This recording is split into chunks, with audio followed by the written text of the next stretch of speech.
Well, the electric field is something that permeates the space around a charged object, and in which another charged object experiences an electric force. Now, we've talked about the electric force, the force that one charge feels because another one's nearby. But we haven't talked about why these charges feel the force, why these charges would move. They're not touching each other, and most of the forces that we've been dealing with are contact forces. However, we have talked about the gravitational force, which is a field force as well. You do not need to be on the surface of Earth in order to fall towards the Earth, okay, due to gravity. So we have talked about another field force in the past, and this is similar, okay? So the electric field permeates the space around a charged object. So here we've got a positively charged object. An electric field is pointing out from this charged object. And the electric field depends on a couple of things. First, it depends on the strength of the charge. So the magnitude of this charge will tell us how big and how much strength the electric field has as well. But it also depends on something else, and that is the distance you are away from the charge. Okay? If the other charge in this situation is close, it's going to feel a much stronger force, okay? And the electric field is going to be much greater here than if it were far away, okay? Similarly, when we're on Earth's surface, we feel the full effect of Earth's gravity, but we go to outer space, and it's almost negligible depending how far away we are, okay? So the closer you are, the greater the electric field is, and the greater the magnitude of the charge, the greater the electric field is. That's kind of like saying the bigger the planet is, the more gravitational force there's going to be. Okay? The symbol for electric field is the capital letter E. The units are going to be a Newton per Coulomb, and we have two equations. The first equation, the electric field is equal to Coulomb's constant, 8.99 times 10 to the 9th, times the charge divided by the distance you are away squared.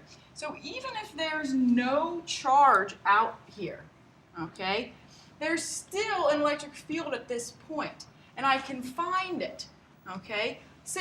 I simply take Coulomb's constant times the magnitude of this charge divided by the distance I am away, okay, that I want to know what the electric field is at that point, even if there's nothing there, okay? Then we have a second equation, and in this equation we have the electric force is equal to Q naught.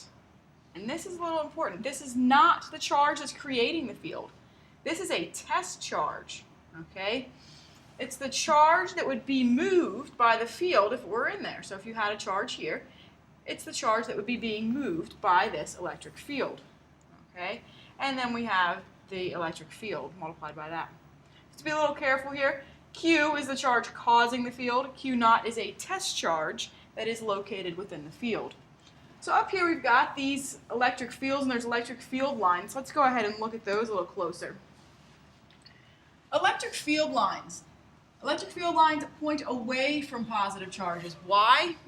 Because that's what was decided. The electric field lines would point away from a positive charge and toward a negative charge, okay?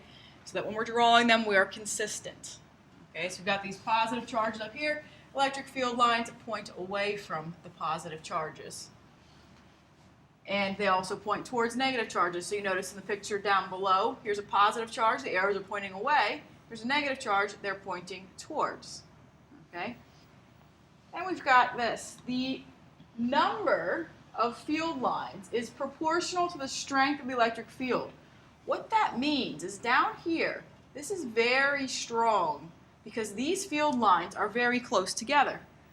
Significantly stronger than up here where the field lines are spaced apart. Okay? Another important fact, no two field lines can cross each other.